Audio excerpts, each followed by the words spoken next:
Всем привет, дорогие друзья! У нас уже вечер, но я хочу приготовить себе вафли, завтра взять с собой на работу. Обожаю этот рецепт, потому что его можно адаптировать под любую диету. Вафли получаются достаточно низкокалорийные и подходят для тех, кто соблюдает какую-то диету, не употребляет слишком много калорий. И даже эти вафли можно сделать без молочных продуктов, если вы вместо кефира, как у меня, возьмете, например, воду. Делать эти вафли можно на воде, на сыворотке, на молоке. Я делаю на кефире. Кефир у меня свой собственный, я делаю. Кто смотрит мои видео давно, это знает. Подготовка занимает, наверное, больше времени, чем само приготовление вафель. Вот здесь у меня 1 стакан, и я теперь сюда насыплю обычные хлопья овсяные быстрого приготовления. Я возьму примерно 150 грамм. И посмотрю, иногда кефир получается немножко более густой, иногда немножко более жидкий, потому что это, ну, скажем так, мой собственный кефир, да, и поэтому иногда уходит чуть больше овсяных хлопьев, иногда чуть меньше.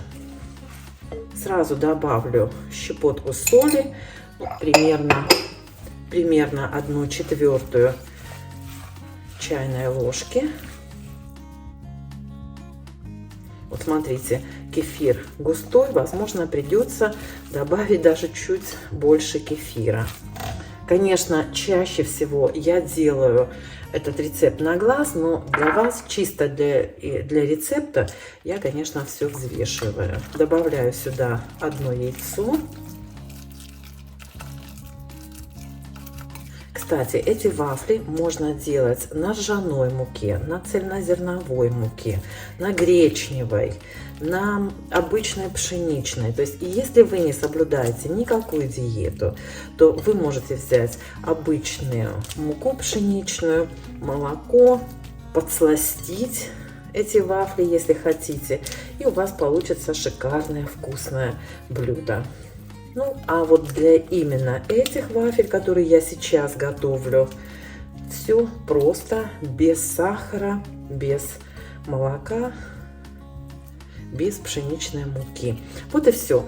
Теперь я оставлю вот эту массу буквально на 15-20 минут, чтобы хлопья набухли. Потом мы с вами проверим консистенцию и добавим немножко разрыхлителя. Итак, прошло 15 минут. Посмотрите, как загустела масса. Я считаю, что сюда еще можно добавить чуть-чуть кефира. Но сначала я добавлю 1 столовую ложечку семечек, даже 2 столовые ложечки семечек, 1 чайную ложку разрыхлителя, 2 столовые ложки растительного масла. У меня, кстати, вафельница разогревается, друзья. И еще, наверное, 2 столовые ложки кефира. То есть у меня было 250 миллилитров кефира. Вот еще 2 ложечки добавим. И теперь все это хорошо размешиваю до однородной консистенции. Вот сейчас уже, конечно, видите, намного лучше. Разрыхлитель можно не добавлять, тогда ваши вафли получатся более плотными и более похожими на хлеб. С разрыхлителем они, конечно, более такие, знаете, более нежные. Осталось разогреть вафельницу и выпекать вафли до готовности. Столовые ложки у меня обычные, друзья, стандартные столовые ложки. Слегка смазываю вафельницу, вот прям совсем слегка.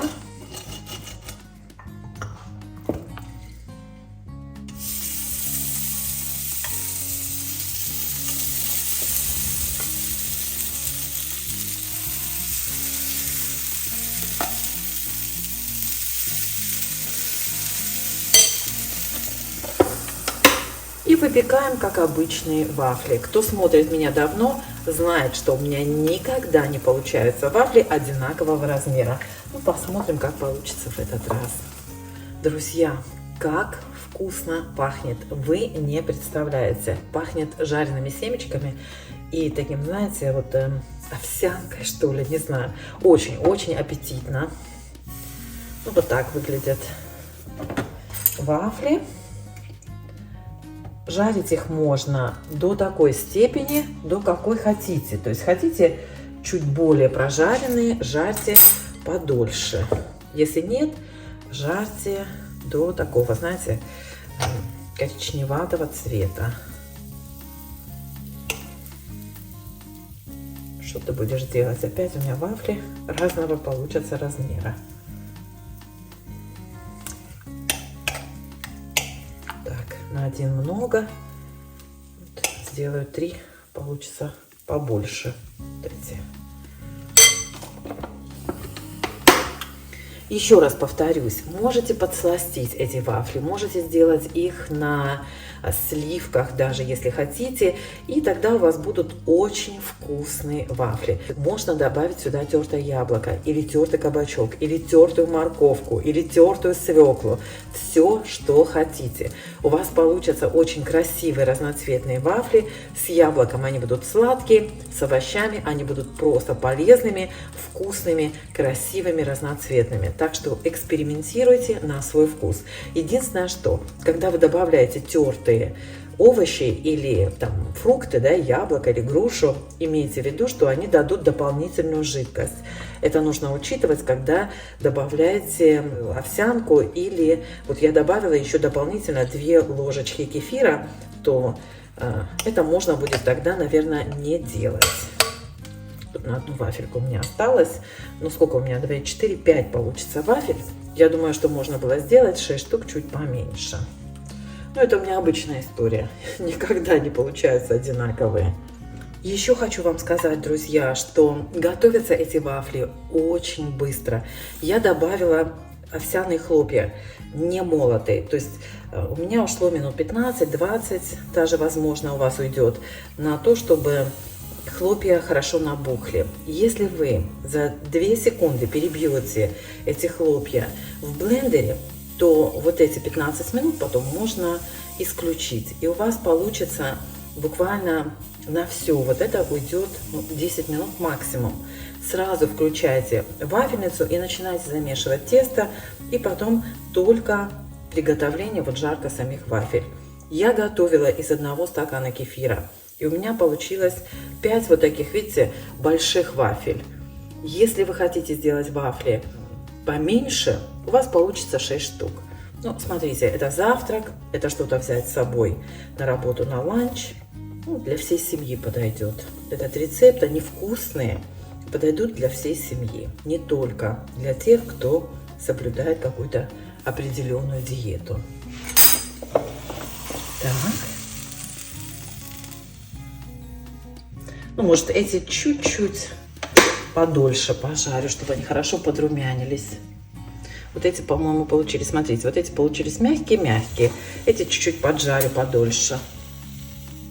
Ну вот, друзья, последний вафель у меня там жарится. Получается 5 вот таких. В этот раз получились более или менее одинаковые. Ну, можно было сделать либо 6 поменьше, либо 4 побольше. Если у вас нет никаких противопоказаний, можете есть эти вафли, допустим, со сладким сиропом, со взбитыми сливками или там с ягодами, да, посыпав сверху сахарной пудрой, или сделать их не сладкими, например, с творогом. Можно сверху положить яйцо, либо жареное, либо почт. Это какое? Пашот, яйцо пашот, порезать авокадо, и получится шикарный бутерброд. Либо можно просто есть их вместо хлеба с супом, например. Вот, на ваше усмотрение. Есть люди, которые не могут жить без хлеба, а хлеб им нельзя. Вот эти вафли очень вас выручат. С семечками получается очень вкусно, друзья, попробуйте. Если вы готовили вафли без семечек, попробуйте с семечками. Ну вот и последний вафель готов. Забыла вам сказать, что эти вафли отлично замораживаются, поэтому спокойно можете готовить двойную порцию, заморозить их порционно и потом разогревать либо в той же вафельнице, либо в тостере, либо просто поставить их в духовку на пару минут, пока не разморозятся. Охлаждаю всегда на решетке, ну это вы знаете, если смотрите меня регулярно. Вот и все, сейчас остынут и можно складывать в ланчбокс. Обязательно попробуйте, друзья, я плохого не посоветую. Не забудьте подписаться и поставить лайк, мне будет очень приятно. Всем пока!